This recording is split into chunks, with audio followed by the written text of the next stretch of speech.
Hey guys, welcome to Take Pride in Your Property. Today we're going to be doing a trash bin cleaning today for a neighbor out here in Turlock, California, a little gated community. She has been a long-time subscriber to our trash bin cleaning services. Unfortunately today she has one of her trash bins, the green bin, actually full because I guess her father-in-law forgot that we were coming today. So we just adjusted her invoice so she's not paying for a service she's not getting. And then on the next go around, we're going to be getting that trash bin. They are not too bad. There's a little bit of trash in this one still. A bit of plastic, but this one right here is infested with maggots.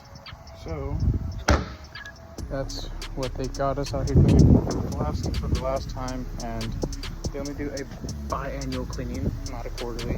So if you really want to get those maggots to get gone, then clean it quarterly. But they don't want to do that, so that's okay. I'll set you guys up really quick, get this going. Right now we have the water tank filling up for our AR-45 gas pump. Spraying it with our chemical solution. It's a little windy today, sorry about the wind.